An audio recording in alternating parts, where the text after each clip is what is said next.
Hello बच्चों, welcome to Hindi पाठशाला। आज हम पढ़ेंगे संवादहीन, जिसे प्रसिद्ध लेखक शेखर जोशी ने लिखा है।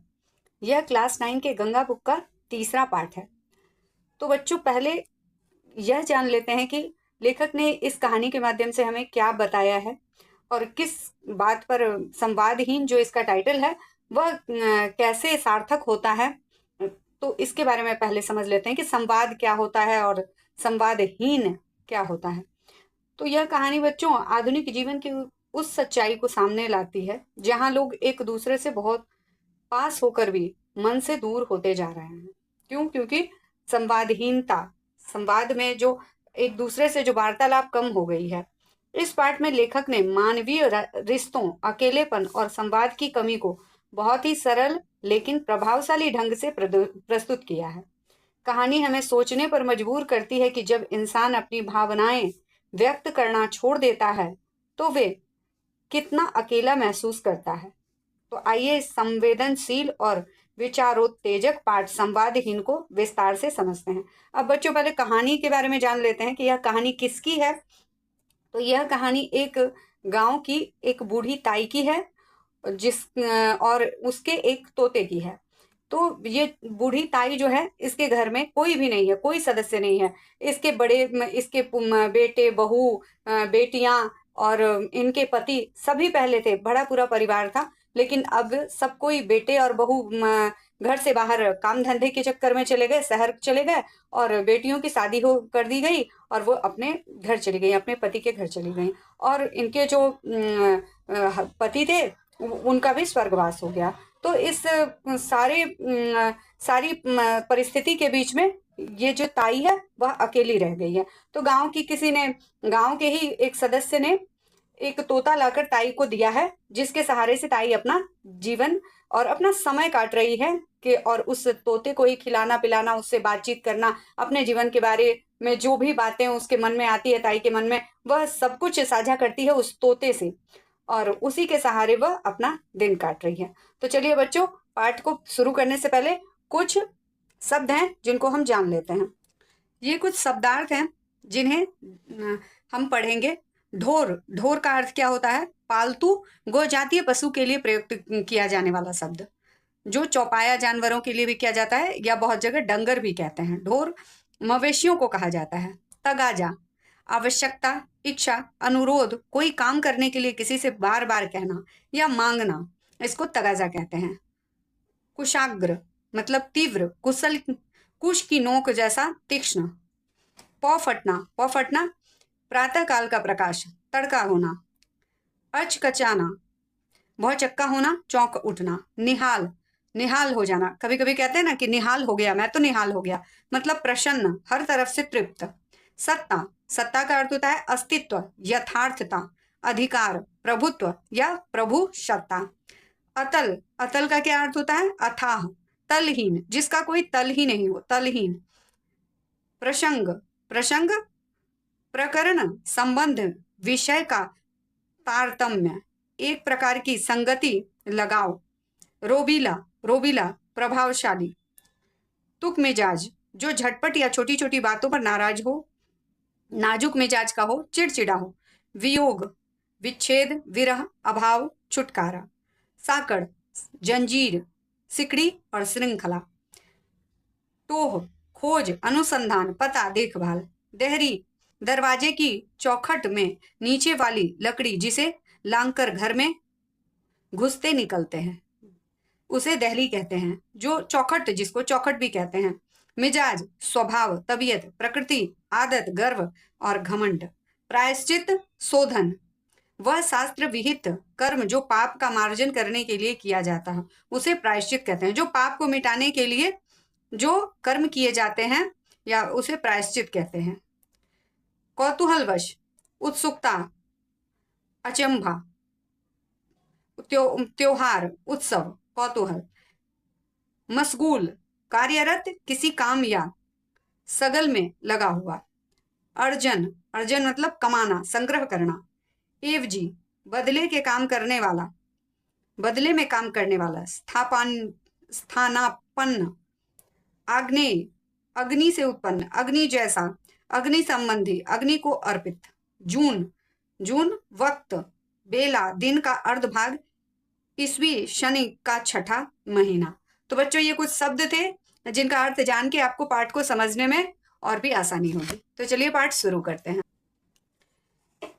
गहरी सांस लेकर ताई कहती, भगवान कैसे नैया पार लगेगी। और बंद पिंजड़े में अपने पंखों को फड़फड़ाता उछल कूद मचाता मिट्टू उत्तर देता, राम राम कहो, सीता राम कहो। यहाँ पर ताई बच्चों मिट्ठू से कहती है कि मिट्ठू से ही बात कर रही है और भगवान से कह रही है कि मेरी नैया कैसे पार लगेगी, मेरा जीवन कैसे निर्वाह होगा। और पिंजरे में जो तोता बंद है वह फड़फड़ाता है, उछल कूद मचाता है और मिट्टू उत्तर देता है, ताई की बातों का जवाब देता है, राम राम कहो, सीता राम कहो। ताई दोहराती है, सीताराम सीताराम। ताई और मिट्टू, मिट्टू और ताई। अब यही दो प्राणी गांव के बीच में स्थित बड़े घर के उस सूने खंडहर में एक दूसरे को सहारा देने के लिए रह गए हैं। खंडहर घर बहुत ही बड़ा है और सूना है, उसमें और कोई भी लोग नहीं है, बस ताई ही अकेली है अपने उस तोते के साथ। तो इसीलिए यहाँ खंडहर शब्द का प्रयोग किया गया है। तो ताई उस खंडहर से घर में बस अकेली रह गई है। ताई ने अपने जीवन में अच्छे दिन भी देखे थे, पूत परिवार, बहू बेटियां, नौकर चाकर, गाय ढोर, क्या नहीं था बड़े घर में। तो ताई ने अपने जीवन में क्या बस दुख ही नहीं देखा। आज वह अकेली है, लेकिन कल, इससे पहले पूर्व में वह उसका घर भरा पूरा था, बच्चों से भरा पूरा था, उसके बेटे बहुओं, नौकर चाकर, बेटियां, गाय ढोर और बड़ा सा घर, सब कुछ था ताई के पास। देखते ही देखते क्या से क्या हो गया। बहू बेटे गांव का मोह छोड़कर शहर को होकर रह गए। बेटे क्या, उसके बेटे शहर को कमाने को चले गए शहर में और गांव का मोह छोड़ दिया और गांव से दूर हो गए। क्यों? अपनी रोजी रोटी के लिए पलायन कर गए। बेटियां अपने अपने हाथ पीले करवाकर अपनी गृहस्थी में रम गई। बेटियों की शादी हो गई, वह अपनी गृहस्थी में रम गई। किसके भरोसे कारोबार संभलता? अब किसके भरोसे कारोबार संभलता? कोई भी घर में कारोबार को संभालने वाला नहीं था। धीरे धीरे सब पराये हाथों में चला गया। नौकर चाकर ही संभालने लगे सारे कारोबार को। जब खेती बाड़ी नहीं, कारोबार नहीं, तो नौकर चाकर किस दम पर टिकते? जब खेती ही नहीं है, कारोबार ही नहीं है, तो नौकर चाकर किस दम पर टिकते? अपनी अकेली जान के लिए ताई 2 जून का 1 जून चूल्हा फूंक लेती थी। अभी मैंने बताया था जून का अर्थ क्या होता है बच्चों। जून यहाँ जून महीने का नाम जून नहीं बताया गया, यहाँ पर वक्त मतलब 2 वक्त, 2 जून ऐसे कहते हैं कि दिन के 2 जून मतलब दोनों जून का खाना, दोनों समय का खाना, सुबह और शाम का खाना ताई क्या करती थी? चूल्हा पर एक साथ ही एक ही समय बना लेती थी। व्रत उपवास के बहाने चौका चूल्हा टाल देती और कभी कभी तो खाना बनाती ही नहीं थी कि व्रत और उपवास के बहाने से वह खाना ही नहीं बनाती थी। पेट की समस्या उसके लिए कभी समस्या नहीं रही। ताई पहले समृद्ध परिवार में थी, खाती पीती परिवार की थी। ऐसा नहीं था कि वह गरीब थी जो उसे बस खाने की ही चिंता रहे। तो ताई को कभी खाने पीने की समस्या नहीं रही। पर सूने घर की भाई भाई जैसे उन्हें काटने को दौड़ती थी। सूना घर उन्हें अच्छा नहीं लगता था, क्योंकि पहले वो भरे पूरे परिवार में रहती थी, अब घर सूना हो गया है तो वह उसे काटने को दौड़ता था। भला हो गणपत का, जिसने ताई के सूनेपन को सहारा दे दिया था। वह न जाने कहां से एक प्यारा सा पहाड़ी तोता ले आया था। ताई की सारी ममता मिट्टू पर बरस पड़ी। वह दिन रात मिट्टू को लेकर ही बेचैन रहने लगी। तो जो ताई अपनी खातिर चूल्हा जलाने में आलस्य कर जाती थी, वह अब नियम पूर्वक मिट्टू के लिए दाल भात बनाती। ताई खुद के लिए पहले आलस करती थी खाना बनाने के लिए, लेकिन जब से मिट्टू उसके पास आया था तब से वह नियम पूर्वक प्रतिदिन दाल और भात बनाती थी मिट्टू के लिए। मिट्टू के वक्त बेवक्त के तगाजों के लिए, मतलब तगाजों के लिए, तगाजा फिर ऐसा शब्द है, अभी बताया था। तगाजा का अर्थ होता है आवश्यकता। वक्त बेवक्त की आवश्यकता के लिए रोटी बचा कर रखती थी ताई। अब ताई को इस बात की पूरी जानकारी रहने लगी थी कि किसके खेत में हरी मिर्च तैयार हो गई है और किस पेड़ में फसल के आखिरी अमरूद बचे हुए हैं, क्योंकि ये दोनों ही चीज मिट्टू को, तोते को पसंद होती है, मिर्च और अमरूद। इसीलिए ताई उसके जरूरत की सारी जानकारी ताई रखती थी और सब कुछ उसके हिसाब से और जुटा दिया करती थी। कुशाग्र बुद्धि मतलब तेज बुद्धि छात्र की तरह मिट्टू ताई के पढ़ाए पाठ को न केवल हूबहू दोहरा देता, बल्कि एक एक दो बात सुनकर याद भी कर लेता था और मौके बेमौके ताई के सवालों का सटीक उत्तर दे देता था। ताई बातचीत करना सीख गया, सॉरी मिट्टू ताई के साथ बातचीत करना सीख गया था और ताई जो जो शब्द बोलती थी, उसके साथ बातें करती थी, वह सुन सुनकर मिट्टू उसे कुशाग्र बुद्धि मतलब तेज बुद्धि के कारण मिट्टू उसे याद कर लेता था और कभी कभी तो किसी सवाल का वह सटीक उत्तर भी दे देता था। मिट्टू। बड़े घर का सूनापन धीरे धीरे मिट्टू की बातचीत से अब रौनक में बदल गया था। अड़ोस पड़ोस की बहू बेटियां बच्चों को गोदी में उठाकर मिट्टू से उनका मन बहलाने के लिए आज उठती और घर गुलजार हो जाता। अड़ोस पड़ोस की बहुएं जो थी वह अपने छोटे छोटे बच्चों को लेकर मिट्टू से बात करने के बहाने मिट्टू के पास बच्चों को खिलाने के लिए लेकर आती और वह घर सूना घर फिर से गुलजार हो जाता। सुबह पौ फटने लगती, पेड़ों में चिड़ियां चहकती, तो मिट्टू भी जैसे ताई को भोर की झपकी से जगाने के लिए अपना पाठ शुरू कर देता। हर हर गंगे, सीताराम बोल, मिट्टू राम राम, मिट्टू राम राम। ताई अचकचाकर उठ बैठती, लाड से मिट्टू को निहार कर आशीर्वाद देती, आशीष देती। आशीष का अर्थ आशीर्वाद देना। आशीष देती, जीते रहो बेटा, जुग जुग जियो। और मिट्टू भी बदले में अपनी बुजुर्गी दिखाकर कहते, खुश रहो। जैसे बुजुर्ग आशीर्वाद दिया करते हैं प्रणाम करने पर, तो वैसे ही मिट्टू कहता खुश रहो, खुश रहो। ताई निहाल हो जाती, वृद्धावस्था का शरीर और उस पर नई गृहस्थी का भार। यहाँ नई गृहस्थी का भार इसलिए कहा गया है बच्चों, क्योंकि ताई तो पहले अकेले थी, वह 2 जून का खाना एक टाइम ही बना लिया करती थी। लेकिन जब से मिट्टू आया था तब से नई गृहस्थी, मिट्टू के खाने पीने का ध्यान रखती, उसे नहलाने का, उसे कहाँ रखा जाए, उसे कोई तकलीफ नहीं हो, इस विषय में हमेशा ताई चिंतित रहती थी और गृहस्थी का भार उठाती थी। तो यहाँ कहा गया है कि वृद्धावस्था का शरीर और उस पर नई गृहस्थी का भार। काम काज से थक कर ताई जब कभी पिंजरे को बगल में रखकर सुस्ताने लगती तो अनायास ही मिट्टू से सवाल कर बैठती, मिट्टू अब कैसे कटेगी? और नौजवान मिट्टू ताई के बुढ़ापे का सहारा बनकर दमखम के साथ उन्हें दिलासा देता, कटेगी कटेगी कटेगी। मिट्टू कहता कटेगी। ताई निराश होकर जब सवाल करती कि मिट्टू अब मेरी जिंदगी कैसे कटेगी, अगर जब ताई थक जाती थी और बैठ जाती थी मिट्टू के पिंजरे के बगल में और कहती थी कि अब मेरी जिंदगी कैसे कटेगी, तो मिट्टू उसे दिलासा देता था और कहता था कट जाएगी। ताई के थके शरीर से प्राण लौट आते। यह सुनकर ताई के थके शरीर में प्राण लौट आते थे। और तब उस असल दोपहरी में ताई मिट्टू को अपनी राम कहानी सुनाने लगती। जब घर का सारा काम हो जाता तो ताई बैठी रहती दोपहर के समय, तो मिट्टू को अपनी राम कहानी मतलब अपने जीवन के अतीत के बारे में कहानी सुनाने लगती, अपने बारे में बताती। वैभव और सत्ता के बीच बीते दिनों की गाथा। वैभव, जब उनका वैभव था, सत्ता थी उनके घर में, जब उनके पति जीवित थे तो उनकी क्या सत्ता थी, वैभव था उनका, क्या स्थान था गांव में, ये सब कहानियां मिट्टू को सुनाती। काल की अतल गहराइयों में झांकता एक एक चेहरा ताई को नए नए प्रसंगों की याद दिला देता। और उसके साथ ताई प्रसंगों के साथ क्या होता था, ताई को हर किसी का चेहरा याद आता था और उससे रिलेटेड हर एक स्थिति और परिस्थिति और कहानियां उसे याद आती थी। जमींदार साहब का रोबीला चेहरा, उनके उपकारों में दबी प्रजा के अनगिनत चेहरे, उनके जो जमींदार साहब थे, उनके पति थे, उनका रोबीला चेहरा ने याद आता ताई को, और उनके उपकारों से दबी प्रजा के अनगिनत चेहरे, और जिन जिन लोगों पे उन्होंने उपकार किए थे उनके चेहरे, वे हाथी, वे घोड़े,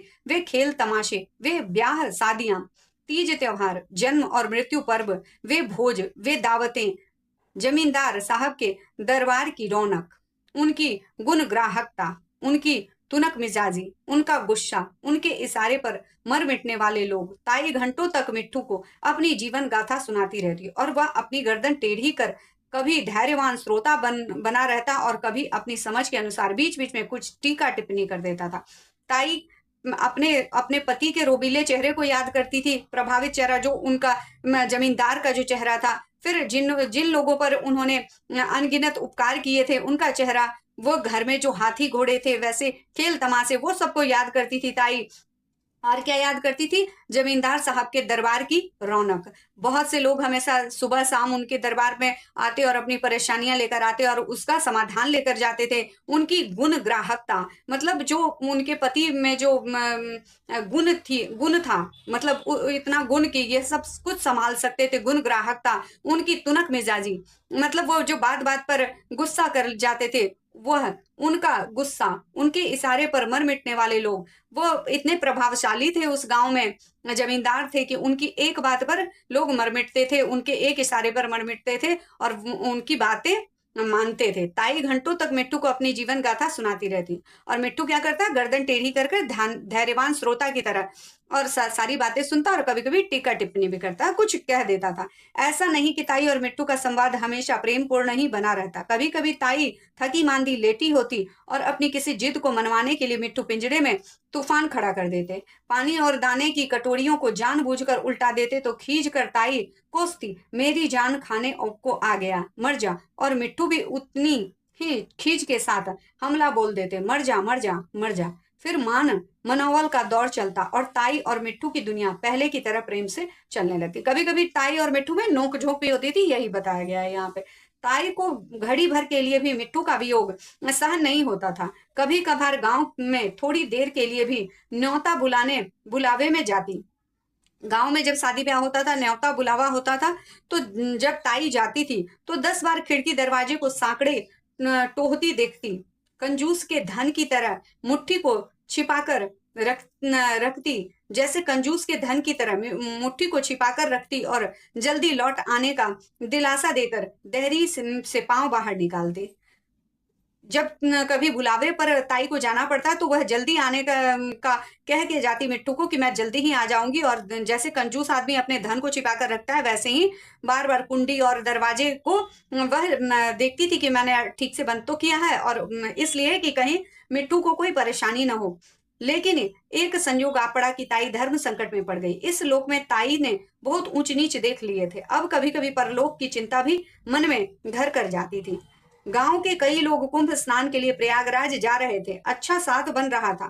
प्रयाग में कुंभ स्नान का लोभ जहां उन्हें अपनी ओर खींच रहा था, वहीं मिट्टू की चिंता अपनी ओर खींच रही थी। हंसी हंसी में किसी ने सलाह दी, ताई मिट्टू को भी साथ ले चलो, उसे भी गंगा स्नान करा देना। किसी दूसरे ने टोक दिया कि रेलगाड़ी में उसका भी टिकट लगेगा, आखिरी वह भी तो बोलता बतियाता प्राणी है। ताई पशु पेश में पड़ गई।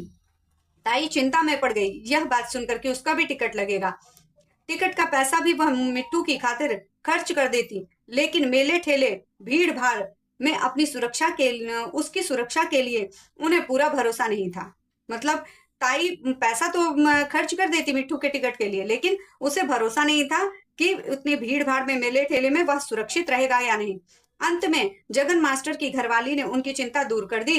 वह ताई के लौटने तक मिट्टू को अपने पास रखने के लिए सहमत हो गई। विदा के दिन ताई की आंखों की धार रुकती थी। बार बार वह मिट्टू को पुचकारती, जल्दी लौट आने का दिलासा देती। मिट्टू भी उसकी बातों के उत्तर में हर हर गंगे राम राम सीताराम कहकर उन्हें भरोसा देते कि वह जगन मास्टर की घरवाली के साथ प्रेम से रह लेंगे। ताई तो कुंभ स्नान के लिए चल दी, लेकिन जगन मास्टर के घर में महाकुंभ हो गया। अपने पति से सलाह लिए बिना मास्टराइन ने ताई का भार अपना लिया था।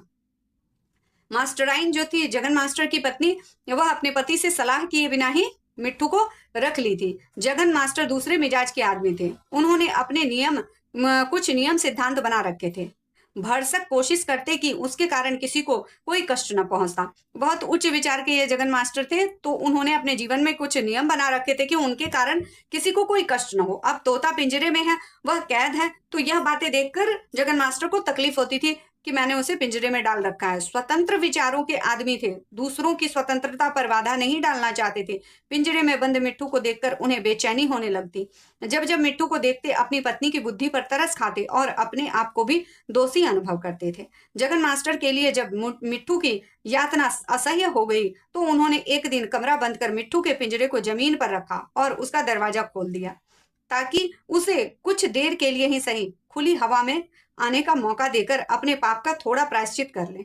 यहाँ जगन मास्टर कमरे में कमरा बंद करके और मिट्टू का पिंजरा खोल देते, और उससे उनके मन को तसल्ली होती कि मैंने कुछ प्रायश्चित कर लिए हैं, अपने पाप के कुछ प्रायश्चित कर लिए हैं।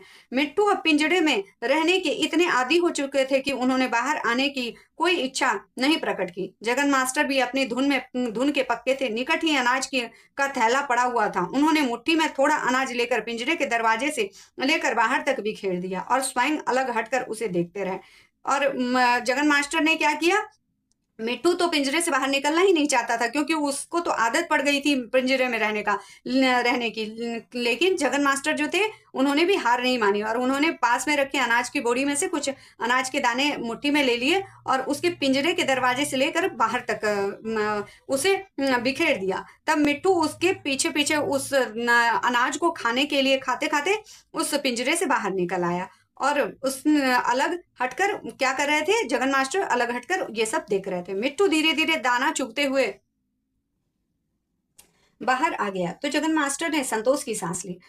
मिट्टू फिर पिंजरे की छत पर बैठ गया। 1-2 घंटे बाद जगन मास्टर ने उन्हें पकड़कर फिर पिंजरे में बंद कर दिया और चैन की सांस लेकर पिंजरे को बरामदे में टांग दिया। अब जगन मास्टर हर रोज कमरा बंद करते, मिट्टू को बाहर आने का आमंत्रण देते और उसकी आजादी का सुख स्वयं भोगते। यह क्रम 3-4 दिन तक चलता ही रहा था कि एक दिन मिट्टू की नजर ऊपर खुले रोशनदान पर पड़ गई और सहज कौतूहलवश वह पिंजरे की छत से तिरछी आंखें करके लक्ष्य की ओर देखकर रोशनदान पर पहुंच गया। जगन मास्टर का ध्यान अचानक गीता रहस्य से हटकर मिट्टू के पंखों की फरफराहट पर पड़ा। जगन मास्टर क्या कर रहे थे, गीता पढ़ रहे थे, और मिट्टू मिट्टू बाहर निकलने 2-4 दिन इसी तरह बाहर निकलते निकलते मिट्टू ने क्या किया, रोशनदान पर चला गया मिट्टू, और उड़ने की कोशिश करने लगा। और जब मास्टर साहब का जब ध्यान गया गीता से हटकर जब पंखों की फड़फड़ाने की आवाज आई, तब उन्होंने देखा कि मिट्टू रोशनदान पर पहुंच गया है। फिर रोशनदान पर बैठे मिट्टू पर जगन मास्टर हाथ से अनाज लेकर आ की गुहार लगा ही रहे थे कि मिट्टू ने फिर तिरछी आंख से रोशनदान के बाहर की दुनिया की ओर देखा, और ये गए वो गए। अकेले मिट्टू क्या उड़े, आदर्शवादी जगन मास्टर के हाथों से के सभी तोते उड़ गए। ढीली धोती को दोनों हाथों से संभालते हुए वह बाग में एक पेड़ से दूसरे पेड़ के पास मिट्टू आ पुकारते हुए पसीना पसीना होते रहे, और मिट्टू एक डाल से दूसरी डाल पर, एक पेड़ से दूसरी पेड़ पर अपने पंख तौलने में मशगूल रहे। यानी कि मिट्टू उड़ गया और जगन मास्टर जो थे वह मिट्टू आ करके उसे बुलाते रह गए। ताई के लौटने का दिन निकट आ गया था। गांव के सभी के मन में यह अनहोनी घटना ने एक गहरी आशंका को जन्म दे दिया था।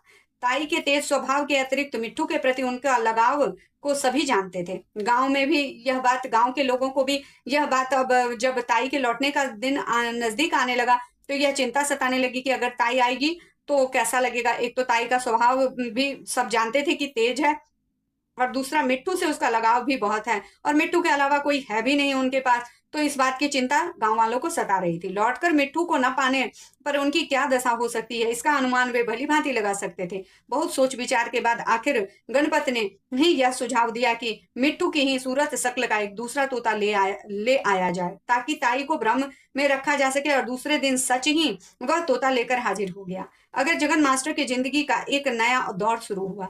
तब तोते को पिंजरे में रखकर पाठ पढ़ाने लगे, ताकि ताई के आने तक वह भी 2 अक्षर सीख ले।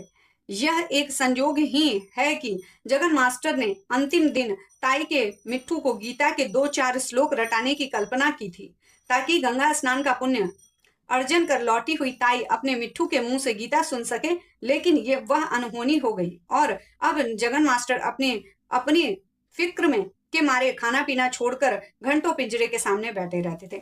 जगन मास्टर सोच रहे थे कि जब ताई गंगा स्नान से लौट कर आएगी तो अपने प्यारे मिट्टू के मुंह से गीता के श्लोक सुनकर खुश हो जाएगी, तो इसीलिए वह मिट्टू को गीता का श्लोक सिखा रहे थे। लेकिन उसी बीच क्या हो गई, यह अनहोनी हो गई कि मिट्टू उड़ गया।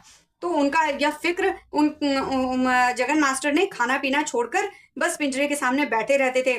मिट्टू राम राम सीताराम सीताराम, हर हर गंगे, ये सब नया जो तोता था उसे सिखाते थे। राम राम सीताराम बोलते बोलते उनका गला सूख जाता। मास्टराइन भोजन ठंडा होने की शिकायत करती तो आग्नेय दृष्टि से उसकी ओर देखकर पानी पीकर फिर दोहराते। जब मास्टराइन उनकी पत्नी कहती कि भोजन कर लीजिए नहीं तो ठंडा हो जाएगा, तो मास्टर साहब क्या करते, मास्टर साहब आग्नेय दृष्टि मतलब लगता उनके आंखों से आग निकल रहा है, ऐसी दृष्टि से वो अपनी पत्नी की ओर देखते और पानी पी कर फिर से दोहराते। मिट्टू को, नए तोते को फिर से सिखाते राम राम सीताराम, हर हर गंगे, फिर खींच कर कहते मर जा पर वह पिंजरे के अंदर से टुकुर टुकुर उन्हें देखता रहता, या शायद उनकी बेवकूफी पर हंसता रहता हो।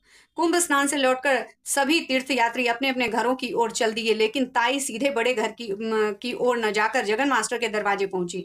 ताई सोच ही रही थी कि उन्हें देखते ही मिट्टू राम राम सीताराम की रट लगाकर आसमान सिर पर उठा लेगा, पिंजरे में तूफान मचाकर तूफान उड़ा देगा। लेकिन वहां जैसे एवजी मिट्टू ने उन्हें देखकर कोई हरकत नहीं की, वह केवल इधर उधर ताकता रहा। ताई अपने मिट्टू को गुहार कर थक गई, लेकिन उसके सूनेपन का साथी न जाने किन अमराइयों में घूम रहा होगा। मतलब उनका जो मिट्टू था वह तो आम के बगीचों में घूम रहा होगा, और ताई उस तोते को ही अपना मिट्टू समझकर बार बार कोशिश कर रही है कि वो कैसे भी मुझसे बातचीत करे।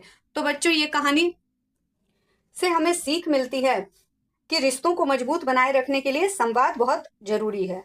जब इंसान अपनी भावनाएं और बातें साझा करना बंद कर देता है, एक दूसरे से बताना बंद कर देता है, तो दूरियां बढ़ने लगती हैं। लेखक ने इस पाठ के माध्यम से हमें जीवन की एक गहरी सच्चाई समझाने का प्रयास किया है। तो बच्चों, पाठ पसंद आया हो तो वीडियो को दोस्तों के साथ शेयर कीजिए, चैनल को सब्सक्राइब कीजिए और लाइक करना नहीं भूलिए। तो यह पाठ यहीं पर खत्म होता है। Thank you.